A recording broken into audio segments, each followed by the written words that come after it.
ભરૂચના કેલોદ નજીકની પુલવાડી મેલડી માતાનું ભૂખી ખાડીમાં જળ સમાધિ હોય તેમ ભૂખી ખાડી ગાંડી તૂર બનતા મંદિરના સંકુલમાં પણ પાણી ફરી વળતા વેપારીઓને પણ મોટું નુકસાન થયું છે। ભરૂચ શહેરના બાયપાસ ચોકડીથી 20 કિમીના અંતરે આવેલા કેલોદ ગામ નજીક ભૂખી ખાડી પસાર થતી હોય અને આ ભૂખી ખાડીમાં બિરાજમાન મેલડી માતાના મંદિરનું પણ દર્શનનું અનેરું મહત્વ રહ્યું હોય। ભૂખી ખાડીમાં માતાજી હાજર હોવાનું કારણે ભૂખી ખાડી પુલવાડી મેલડી માતાના દર્શન અને પૂજા માટેના દર રવિવાર અને મંગળવારના રોજ ભક્તો ગુજરાતભરમાંથી ઉમટે છે। ફૂલવાડી મેલડી માતાના દર્શનનું અનેરું મહત્વ હોય અને હાલમાં ઉપરવાસમાં ભારે વરસાદના કારણે વડોદરાથી પાલે થઈ ભૂખી ખાડીમાં નવા નીર આવતા ફૂલવાડી મેલડી માતાનું ડેરીવાળું મંદિર પણ ભૂખી ખાડીના પાણીમાં જળ સમાધિ હોય તેમ સંપૂર્ણ ભૂખી ખાડીના પાણી 35 ફૂટની ઊંચાઈએ મંદિરના સંકુલમાં ફરી વળતા અને ભૂખી ખાડીના પાણી મંદિર નજીક વેપાર કરતા વેપારીઓની દુકાનોમાં ફરી વળતા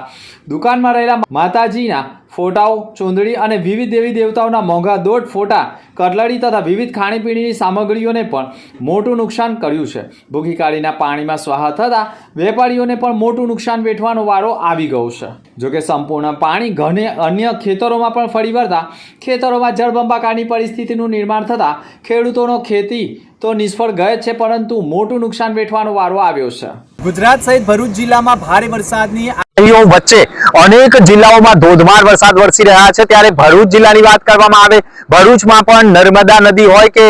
ભૂખી ખાડી હોય નવા નીરની આવક થઈ છે। નવા નીરની આવક થવાના સાથે સાથે જે ભૂખી ખાડી છે તે ગાંડી તૂર બની છે અને ખેડૂતોના ખેતરોમાં પાણી પ્રવેશી ગયા છે। ભરૂચ તાલુકાના કેલોદ ગામ નજીકની ભૂખી ખાડી છે જ્યાં નીચે આ જે વૃક્ષ છે તેની નીચે એ મેલડી માતાનું એક અતિ પૌરાણિક ડેરી આવેલી છે જે હાલ ગરકાવ છે। સંપૂર્ણ જે ભૂખી ખાડીનું જે પાણી છે તે કેલોદ મંદિરનું જે પટાંગણ છે તેમાં પણ ફરી વળ્યું છે, દુકાનોમાં ફરી વળ્યું છે અને છેક સુધી આપણે વાત કરીએ તો આ જે સંપૂર્ણ ભૂખી ખાડીના પાણી છે તે તમામ આજુબાજુના જે ખેતરો છે તેમાં પ્રવેશી ગયા છે જેના કારણે ખેડૂતોની ચિંતામાં સતત વધારો થયો છે અને ભૂખી ખાડી ગાંડી તૂર થતાં લોકોની ચિંતા વધી ગઈ છે। એટલે કે અહીંયા જે શ્રદ્ધાળુઓ આવતા હોય છે દર્શનાર્થે તેમના માટે દર્શન કરવાનું પણ બંધ કરવામાં આવ્યું છે એટલા માટે કે ભૂખી ખાડીમાં કોઈને પ્રવેશ આપવામાં આવતો નથી એટલા માટે કે સંપૂર્ણ મંદિર જ પાણીમાં ગરકાવ છે અને જો કોઈ નીચે ઉતરે અને ડૂબી જવાનો ભય રહે તેવી શક્યતાઓ છે જેના કારણે અત્યારે ભૂખી ખાડીમાં કોઈને પ્રવેશ આપવામાં નથી આવતો પરંતુ ભૂખી ખાડી ગાંડી તૂર થતાં સંપૂર્ણ પાણીનો પ્રવાહ આજુબાજુના ખેતરોમાં ફરી વળતા ખેડૂતોની ચિંતામાં વધારો થઈ ગયો છે। મનોજ ખંભાતા સાથે દિનેશ મકવાણા, SNB ન્યૂઝ, ભરૂચ।